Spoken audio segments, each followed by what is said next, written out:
களத்தில் இறக்கப்பட்ட முன்னாள் நீதிபதி இந்தியா கூட்டணியின் வியூகம் என்ன அப்படிங்கிறத பற்றி பார்க்க போகிறோம். துணை குடியரசுத் தலைவருக்கான தேர்தல் அதற்கான வேட்பாளராக இந்தியா கூட்டணி சார்பாக சுதர்சன் ரெட்டி அறிவிக்கப்பட்டிருக்காரு. காங்கிரஸ் தலைவர் மல்லிகார்ஜுன கார்கே இது தொடர்பான அறிவிப்பை வெளியிட்டார்.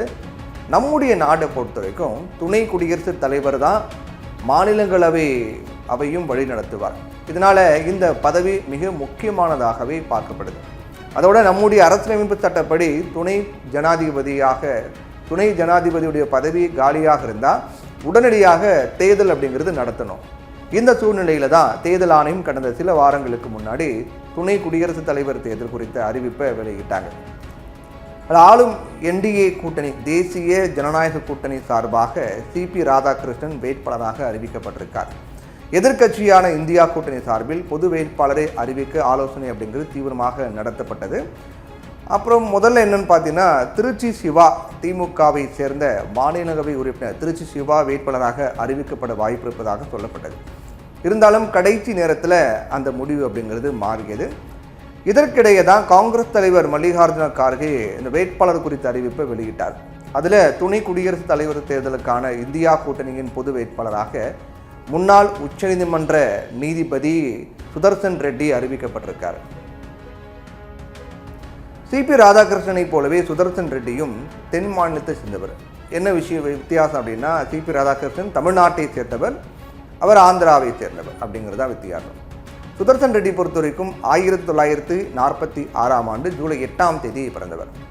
இப்போது தெலுங்கானா, அப்போது ஆந்திராவை இருக்கும்போது தெலுங்கானா பிரிப்பதற்கு முன்பாக ஆந்திராவை இருந்தது இல்லையா, அப்போது ஆந்திராவில் தான் அவர் பிறந்தார் அப்படின்னு சொல்லலாம். இப்போது தெலுங்கானாவில் இருக்கக்கூடிய ரங்காரெட்டி மாவட்டத்தில் தான் பிறந்தார்.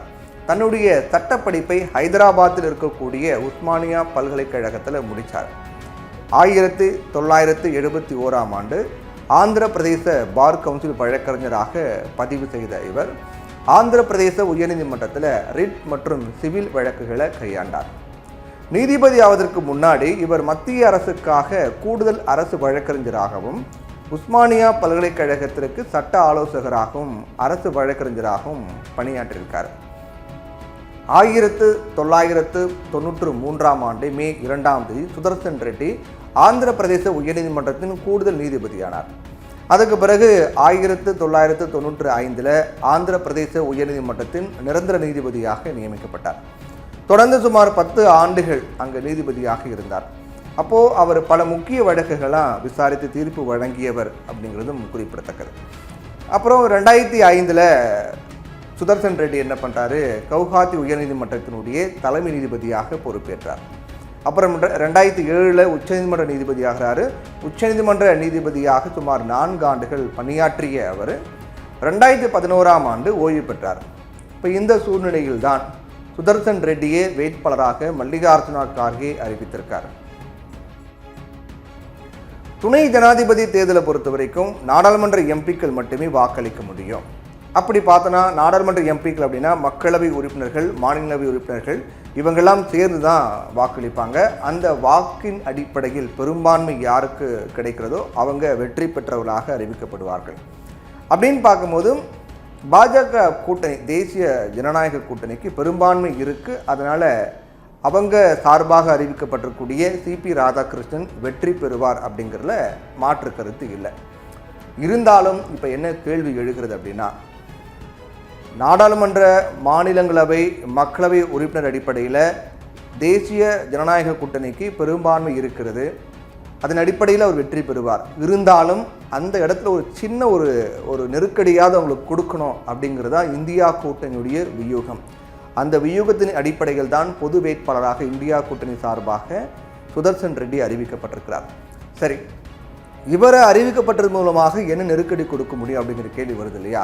அந்த கேள்விக்கான பதில் பார்க்கறதுக்கு முன்னாடி முதல்ல திருச்சி சிவா பெயர் தான் அடிப்பட்டது. மாநிலங்களவை உறுப்பினராக இருக்கக்கூடிய திமுகவை சேர்ந்த தமிழ்நாட்டை சேர்ந்த திருச்சி சிவா குடியரசு துணைத் தலைவர் வேட்பாளராக இந்தியா கூட்டணி சார்பாக அறிவிக்கப்படுவார் அப்படின்னு தான் பேச்சுக்கள்லாம் அடிப்பட்டது. அது என்ன கணக்கு அப்படின்னா, சிபி ராதாகிருஷ்ணன் தமிழ்நாட்டை சேர்ந்தவர் இல்லையா, அதே தமிழ்நாட்டை சேர்ந்த ஒருத்தர் நம்மளும் வேட்பாளராக கொண்டு வரணும் அப்படிங்கிற அடிப்படையில் அந்த அறிவிப்பு இருக்கும் அப்படின்னு சொல்லப்பட்டது. ஆனால் என்ன நடந்தது அப்படின்னா, மல்லிகார்ஜுன கார்கே தலைமையில் மீட்டிங் நடந்தது. அந்த மீட்டிங்கில் எந்த கட்சியும் சாராத ஒருத்தரை கொண்டு வரணும். திமுகவை சேர்ந்த திருச்சி சிவாவை நம்ம கொண்டு வர்றதுக்கு தேசியவாத காங்கிரஸ் உள்ளிட்ட சில கட்சிகள்லாம் எதிர்ப்பு தெரிவிச்சிருக்காங்க. ஏன்னா நாம் எந்த கட்சியுமே வேண்டாம், கட்சி சாராத ஒரு நபர் பொது நபராக பிரபலமான நபராக நம்ம முன்னிறுத்தணும் அப்படிங்கிற மாதிரி சொல்லப்பட்டது. அப்போ மயில்சாமி அண்ணாதுரை அப்படிங்கிற பெயரும் கூட்டத்தின் இந்த மீட்டிங் போது பேசப்பட்டிருக்கு. அதற்கு பிறகுதான் முடிவில் என்ன நடந்திருக்கு அப்படின்னா, சுதர்சன் ரெட்டி வேட்பாளராக அறிவிக்க ஒருமனதாக முடிவு செய்யப்பட்டிருக்கிறது. திருச்சி சிவாவை பொறுத்த வரைக்கும் அவர் ஒரு கட்சியை சார்ந்தவர். ஒரு கட்சியை சார்ந்தவர் அறிவித்தால் மற்ற கட்சிகள் இருக்கக்கூடிய உறுப்பினர்கள்லாம் கேள்வி எழுப்புவாங்க. அவங்க சில பேருக்கு சம்பந்தம் இல்லாமல் இருக்கலாம், சில பேருக்கு அதில் உடன்பாடு இல்லாமல் இருக்கலாம். இதனால் பொது வேட்பாளர் தான் வேண்டும் அப்படிங்கிறதுல சில கட்சிகள், தேசியவாத காங்கிரஸ் உள்ளிட்ட கட்சிகள்லாம் மும்முரமாக இருந்திருக்காங்க. அந்த அடிப்படையில் தான் திருச்சி சிவாவின் பெயரை முதல்ல சொல்லப்பட்டாலும் முடிவில் சுதர்சன் ரெட்டி வேட்பாளராக அறிவிக்கப்பட்டிருக்கார் அப்படிங்கிறது தான் தகவலாக இருக்குது. சரி, இப்போது சுதர்சன் ரெட்டி அறிவிக்கப்பட்டதனுடைய பின்னணி என்ன?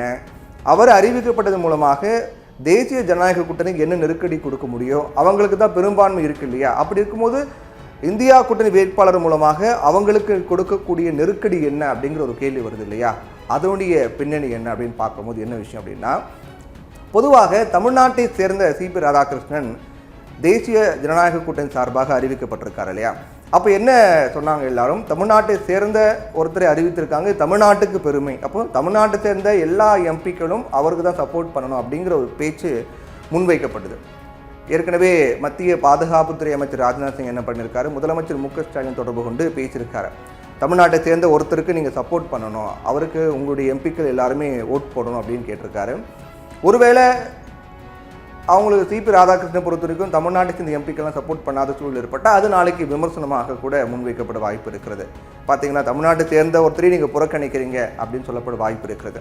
இதன் மூலமாக தமிழ்நாட்டுக்கு ஒரு நெருக்கடி கொடுக்க முடியும், தமிழக அரசுக்கு ஒரு நெருக்கடி கொடுக்க முடியும் அப்படிங்கிற ஒரு சூழலை பாஜக உருவாக்குனாங்க.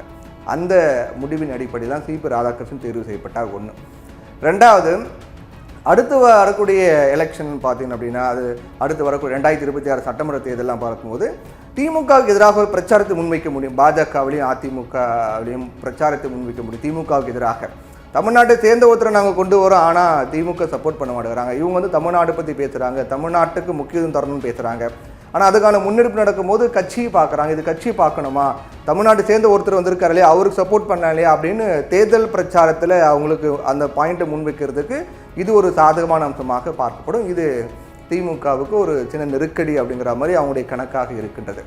அப்போ அதுக்கு நம்ம ஈக்குவல் பண்ணணும் அப்படின்னா தென் மாநிலத்தை சேர்ந்த ஒருத்தர் அப்படிங்கிற ஒரு வளையத்துக்குள்ளே கொண்டு வராங்க. தென் மாநிலத்தை சேர்ந்த 2 வேட்பாளர்கள், ஒன்று சிபி ராதாகிருஷ்ணன் தமிழ்நாட்டை சேர்ந்தவர், மற்றொருவர் சுதர்சன் ரெட்டி தற்போதைய தெலுங்கானாவை சேர்ந்தவர் அப்படின்னு பார்க்கும்போது அப்போ ஒட்டுமொத்தமாக தென் மாநிலம் அப்படிங்கிற சர்க்கிளுக்குள்ளே கொண்டு வராங்க. ஒன்று. ரெண்டாவது விஷயம் என்னன்னு பார்த்தோன்னா, சுதர்சன் ரெட்டி வேட்பாளராக அறிவிக்கப்பட்டதன் மூலமாக இன்னொரு முக்கியமான நெருக்கடி அப்படிங்கிறது என்டிஏ கூட்டணி சேர்ந்த சில நாடாளுமன்ற உறுப்பினர்களுக்கு ஏற்பட்டிருக்கிறது. பாஜகவோட கூட்டணி வைத்திருக்கக்கூடிய நாடாளுமன்ற உறுப்பினர்கள் ஏற்பட்டிருக்குது. ஏன்னா சுதர்சன் ரெட்டி பொறுத்த வரைக்கும் தெலுங்கானாவை சேர்ந்தவர், அவர் அப்போது ஆந்திரா இப்போ தெலுங்கானா அப்படின்னு இருக்கும்போது ஆந்திரா மற்றும் தெலுங்கானாவை சேர்ந்த நாடாளுமன்ற உறுப்பினர்கள் சுதர்சன் ரெட்டியை புறக்கணிக்க முடியாத ஒரு சூழல், ஒரு நெருக்கடியை இந்தியா கூட்டணி கொடுத்துருக்காங்க. இப்போது ஆந்திரா மற்றும் தெலுங்கானாவை சேர்ந்த கட்சிகள் பார்க்கும்போது தெலுங்கு தேசம் கட்சி இருக்குது, பிஆர்எஸ் பாரதிய ராஷ்டிரிய சமிதி கட்சி இருக்குது, ஒய்எஸ்ஆர் காங்கிரஸ் கட்சியெலாம் இருக்குது. இவங்க எல்லாருமே இந்தியா கூட்டணி சப்போர்ட் கிடையாது. அப்போது அவங்க இந்தியா கூட்டணி சப்போர்ட் இல்லை அப்படின்னா என்டிஏ பாஜகவுடைய கூட்டணிக்கு சப்போர்ட்டு. அப்போது அவங்க ஊரை சேர்ந்த ஒருத்தரை வேட்பாளராக அறிவித்தும் கூட அவங்க ஊரை சேர்ந்த ஒருத்தருக்கு சப்போர்ட் பண்ணாமல் வேற ஒருத்தருக்கு சப்போர்ட் பண்ணுறாங்க, பாஜக அறிவித்த வேட்பாளருக்கு சப்போர்ட் பண்ணுறாங்க. அப்போது தெலுங்கானா முக்கியம் இல்லையா, ஆந்திரா முக்கியம் இல்லையா அப்படிங்கிற ஒரு நெருக்கடிங்கிறது அவங்களுக்கு கொடுக்க முடியும் அப்படிங்கிறத இந்தியா கூட்டணியுடைய வியூகமாக இருக்கிறது. இதில் மிக முக்கியமான திமுக பொறுத்த வரைக்கும் ஒரு சின்ன ஒரு சாதகமான அம்சம் என்ன அப்படின்னு பார்த்தோன்னா, சிபி ராதாகிருஷ்ணன் சுதர்சன் ரெட்டி 2 பேரும் வச்சு பார்க்கும்போது தமிழ்நாட்டை சேர்ந்தவருக்கு நீங்கள் ஏன் சப்போர்ட் பண்ண அப்படிங்கிற கேள்வி வரும்போது இவங்க என்ன சொல்லி அதை கடந்து போவாங்க அப்படின்னா, சிபி ராதாகிருஷ்ணன் பாஜகவை சேர்ந்தவர், சுதர்சன் ரெட்டி பொறுத்த வரைக்கும் ஒரு பொது வேட்பாளர், கட்சி சாராதவர் அப்படின்னு பார்க்கும்போது நீங்கள் யாருக்கு சப்போர்ட் பண்ணணும் அப்படிங்கிற ஒரு வாதத்தையும் திமுக தரப்பில் முன்வைப்பதற்கான வாய்ப்பும் அதிகமாக இருக்கிறது.